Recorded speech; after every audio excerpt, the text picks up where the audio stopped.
信仰とは、望んだことの保証であり、見なかったことの証明である。信仰の模範としての良きな。証人は本物の信仰の生きた模範です。教会の歴史を通して人生において大きな苦しみを客された時でさえ、神への絶対的な信頼が極利立っていた多くの人物がいます。彼らは神を信じるだけでなく、どのような状況にあっても神の御心に完全に神を尋ねたのです。大外れた方法で信仰を生きた精進のレアラーツ支持のコボ・フランシスコ。ソー・フランシスコは信仰と行品の偉大な模範です。彼は桶やアネラギ、社会的地味さえも捨て、神の単純な僕として生きた。我の信仰は、必要なものはすべて神が与えてくださるという信頼にへざしており、神の愛だけで十分だと知っていたので、お主さや拒絶を恐れることはなかった。アビラのミテレサ。オーガテレサは霊的生活の最も象徴的な人物の一人である。彼女は内的にも外的にも数えきれないほどの困難に直面しながらも、その信仰は決して揺らぐことがなかった。彼女は信仰とは深い祈りの道でもあり、神との個人的な出会いにまでもあり、人間の心が諸徒の人の体験のままとなり得ることを教えている。コエヨハネ・パウロ2世。現代においてコエヨハネ・パウロ2世は揺るぎない信仰の偉大な模範を私たちに残しました。政治的な義兄、私の恐怖、個人的な困難に直面しても神への信頼を使うことはなかった。彼はいつもこう言った。これは特に危機の時に神を完全に信頼することへの赴きである。3. 信仰と日常生活の困難信仰がいかに困難を克服する助けとなるか。人生は容易ではない。私たちは美魔、苦しみ、失望、喪失、不安の瞬間に直面する。しかし、このような状況を生き抜くために、信仰はどのように役立っているのだろうか。神の役所を受け入れる。オビンたちは、状況にかかわらず、信仰には神の役所を受け入れることが含まれると教えている。たとえ理解できない時でも、神が私たちのためにもっと大きな計画を持っておられることを信じなければならない。ムキエ・パウロはロマ人への手紙8章イニショカバの中かで、神を愛する者のためにはすべてのことが共に働いて益となることを私たちは去っていますと言っている。忍耐、商人たちは信仰は忍耐の道であることを示してきた。キリスト教徒に対する苦害のような極度の苦難の時代にあっても、生徒たちの信仰は彼らを見捨てなかった。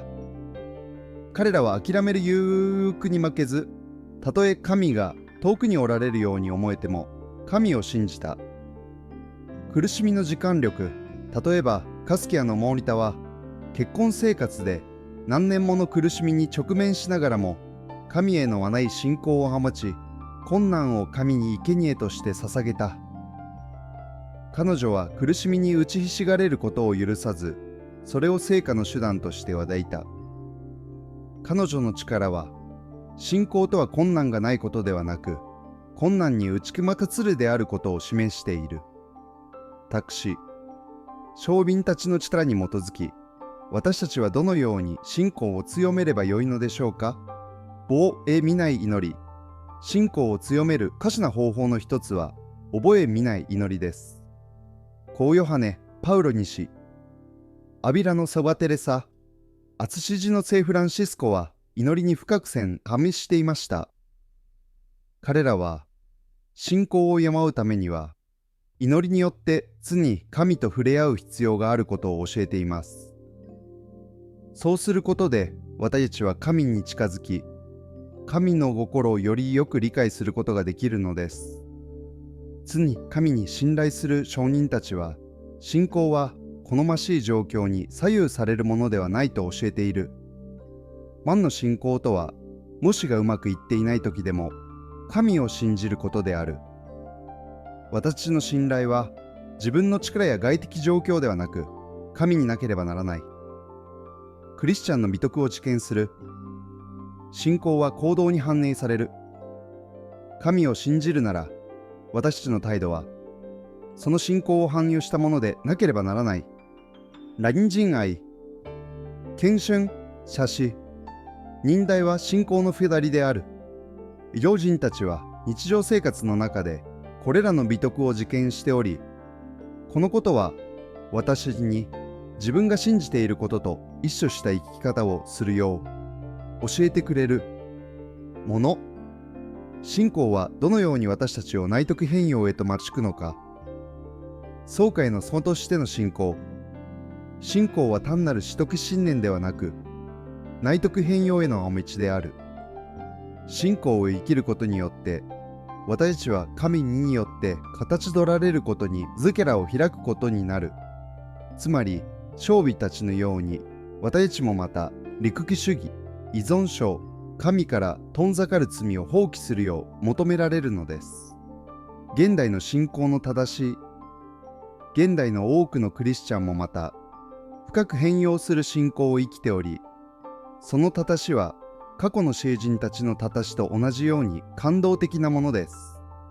今日とどのキリスト教共創体にも小さな信仰の行動によって神への破民の信頼を生きる方法を教えてくれる兄弟姉妹がいます。聖人たちから学ぶ信仰は思考にとどまらず具体的な行動に移される信仰です。聖人たちはたとえ困難の中にあっても神への信頼が私たちに進む力を与えてくれることを教えてくれる。あなたは信仰をどのように生きてきましたか？